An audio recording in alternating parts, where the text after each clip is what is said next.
कहानी की शुरुआत मॉस्को से होती है। इवान वैंकूवर और उनके पिता एंटनी वैंकूवर नाम का एक आदमी यहाँ एक साथ दिखते हैं। एंटनी और टोनी स्टार्क के पिता एक साथ काम करते थे। उन्होंने और हार्वर्ड ने आर्क रिएक्टर का निर्माण किया था। वह आर्क रिएक्टर को पैसे के लिए गलत लोगों को बेचना चाहता था, लेकिन टोनी के पिता हार्वर्ड ऐसा नहीं करना चाहते थे। फिर भी उसने उसे बेचा तो टोनी के पिता ने आर्क रिएक्टर को बेचने के जुर्म में देशद्रोही ठहराया और एंटनी को निकाल दिया गया और हार्वर्ड ने आर्क रिएक्टर बनाने का पूरा श्रेय ले लिया। इस घटना के दुख ने एंटनी को शराबी बना दिया। उनका स्वास्थ्य बिगड़ गया। अब फिल्म उस दृश्य की ओर बढ़ती है जहां हमने टोनी को अपनी पहचान का खुलासा करते हुए देखा था कि टोनी ने सभी को बताया था कि वही आयरन मैन है। पहली फिल्म के अंतिम दृश्य में यह दिखाया गया था। एंटनी अपने बेटे इवान के साथ टीवी पर यह खबर देख रहा था। यह देखकर वह उदास हो जाता है क्योंकि आर्क रिएक्टर जो उन्होंने हार्वर्ड स्टार्क के साथ बनाया था, इसका पूरा श्रेय आज स्टार्क इंडस्ट्रीज के पास है और वह इतनी बुरी तरह से जी रहे हैं। इस आघात से उसे दिल का दौरा पड़ता है और एंटनी मर जाता है। उनका बेटा इवान अब एक अलग तरीके का सूट बनाता है। वह इसे वेफलेस नाम देता है। यह आर्क रिएक्टर की तरह शूट करने की शक्ति भी दे सकता है। समय बीतता है। टोनी स्टार्क अपने मार्क 4 आयरन मैन सूट के साथ बहुत प्रसिद्ध हो गया है। उसने कई लोगों की जान बचाई है। हर कोई उसे आयरन मैन कहता है। भले ही सरकार अभी भी उनके सूट को एक खतरनाक हथियार मानती है और चाहती है कि वह इसे सेना को सौंप दे, लेकिन टोनी इसके लिए सहमत नहीं है। यहाँ टोनी स्टार्क के जीवन में एक नई समस्या उत्पन्न होती है। आर्क रिएक्टर में जो सूट को शक्ति देता है, टोनी के ब्लड को प्रॉब्लम देना शुरू कर देता है। यह जहर धीरे धीरे उसके शरीर में फैल रहा है। आयरन मैन सूट पहनने पर उसकी हालत खराब हो गई है क्योंकि उसका सूट आर्क रिएक्टर से बहुत अधिक शक्ति का उपयोग करता है। वह किसी को भी नहीं बताता है कि आर्क रिएक्टर के कारण उसका शरीर जहर बनता जा रहा है। वह जानता है कि वह अपनी मृत्यु के करीब है, इसलिए वह अजीब चीजें करना शुरू कर देता है, जैसे वह अपने सहायक को स्टार्क इंडस्ट्रीज के मालिक बनाता है। टोनी एक कार रेस में भाग लेता है। इवान उसे यहाँ मारने के लिए आता है। इवान के पास में टोनी की तरह एक सूट भी है, लेकिन यह आर्क रिएक्टर से बिजली नहीं लेता है। लेकिन एक और चीज जिसे उन्होंने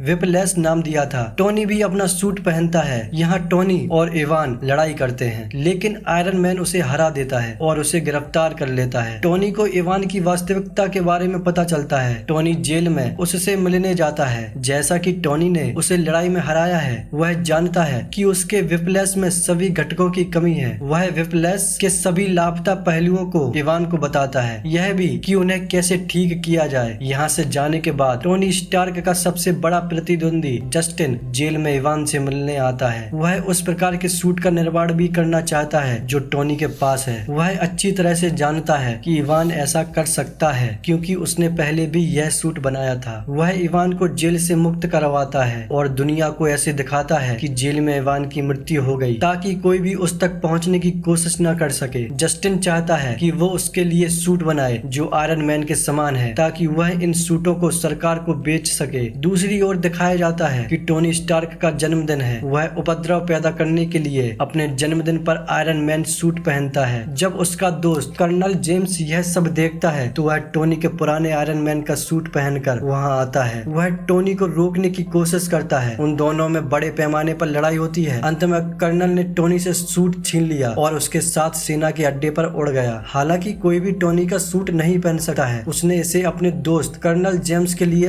अनलॉक किया था क्योंकि वह जानता है कि वह धीरे धीरे मर रहा है। इसलिए वह चाहता है कि कर्नल जेम्स अपनी मृत्यु के बाद मानव जाति के लिए अपने सूट का उपयोग करे। जैसा कि सूट सरकार के पास है, वे इसे अपडेट करते हैं। सूट का नया नाम है युद्ध मशीन कवच। निक फ्यूरी टोनी से मिलने आता है। वह उसे बताता है कि उसकी सहायक नताशा न केवल एक सहायक है बल्कि एक जासूस भी है। उसने उसे टोनी पर नजर रखने के लिए भेजा था। निक उसे बताता है कि वह उसे उस जहर से बचाना चाहता है जो उसके शरीर में फैल रहा है। निक उसे यह भी बताता है कि उसके पिता कैप्टन अमेरिका के ढाल के संस्थापक सदस्य थे। निक फ्यूरी टोनी के पिता हार्वर्ड के एक सूटकेस को सौंपता है और बताता है कि उसे इसमें अपनी समस्या का समाधान मिलेगा। वह सूटकेस में रिकॉर्डिंग देखता है। रिकॉर्डिंग में टोनी के पिता का कहना है कि वह पैलेडियम के बजाय आर्क रिएक्टर में एक और तत्व का उपयोग करना चाहते थे। उन्होंने इसका डिजाइन भी बनाया था, लेकिन उस समय तकनीक की कमी होने के कारण वह इसे नहीं बना सके। लेकिन उन्हें विश्वास था कि उनका बेटा निश्चित रूप से इसे बना देगा। यह उस वीडियो में दिखाया भी गया है कि वह डिजाइन कहाँ है। टोनी उस डिजाइन को ढूंढता है और समझता है कि उसके पिता क्या बनाना चाहते थे। वह इसे बनाने में सफल होता है। इसका मतलब है कि उसे अब अपने आर्क रिएक्टर में पल्लेडियम का उपयोग नहीं करना होगा। वह उसके लिए एक और सूट भी बनाता है। दूसरी ओर दिखाया जाता है कि इवान, जो दुनिया की नजर में मर चुका है, वह अपने आर्क रिएक्टर में सुधार करता है। जो उसे दिए गए सुझावों का उपयोग करता है। वह फिर उसे बताने के लिए टोनी स्टार्क को बुलाता है कि उसने एक बहुत बड़ी रोबोट सेना बनाई है जो बिल्कुल आयरन मैन की तरह दिखती है। वह उस सेना से लड़ने के लिए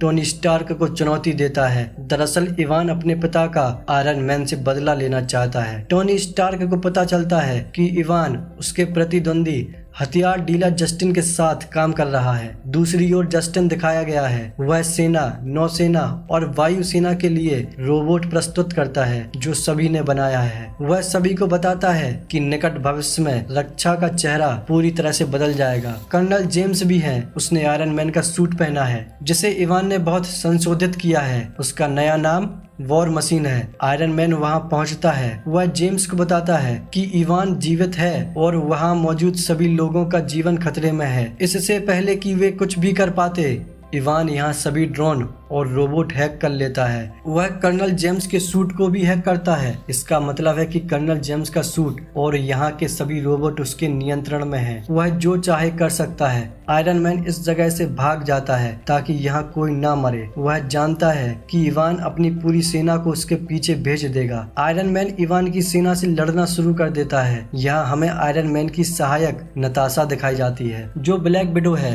वह उस जगह पर पहुँचती है जहाँ इवान था, लेकिन उसे वो नहीं मिला। वह अपने वॉर मशीन सूट से कर्नल जेम्स को मुक्त करती है। अब उसका सूट उसके नियंत्रण में है। टोनी और कर्नल जेम्स अब सभी ड्रोन और रोबोट के साथ लड़ते हैं। टोनी के सूट में नई तकनीक है जिसके साथ वे पूरी सेना को नष्ट कर देते हैं। अचानक एक विशाल और घातक रोबोट यहाँ आता है जिसके अंदर इवान बैठा है। टोनी और कर्नल जेम्स के सूट की तुलना में उनका सूट बहुत बेहतर है। वह उन्हें हराने की पूरी कोशिश करता है, लेकिन इससे पहले कि वह उन दोनों को मार पाता, टोनी कर्नल जेम्स को अपने हाथ से लेजर लाइट छोड़ने के लिए कहता है। वे दोनों लेजर लाइट को उसकी ओर छोड़ देते हैं जिससे एक बड़ा विस्फोट होता है और वो इवान को गंभीर रूप से घायल करता है, लेकिन वह अभी भी जीवित है। वह टोनी स्टार्क को मारना चाहता है। वह एक ही बार में अपने सभी सूट को विस्फोट कर देता है। वह उस विस्फोट में मर जाता है, लेकिन टोनी बच जाता है। वह अब निक से मिलने जाता है। निक का कहना है कि भले ही वह एवेंजर्स का सदस्य हो, लेकिन वह केवल सलाहकार के रूप में काम करेगा। वे उसे किसी भी मिशन में शारीरिक रूप से शामिल नहीं करना चाहते क्योंकि वह बहुत लापरवाह है। इसके साथ ही कहानी खत्म हो जाती है। यह फिल्म 2010 में रिलीज हुई थी। इसकी IMDb रेटिंग 7 है। इसका बजट $200 मिलियन था और इसने $600 मिलियन कमाए थे। फिलहाल के लिए इतना ही। हम फिर मिलेंगे अगली वीडियो में। तब तक के लिए नमस्कार।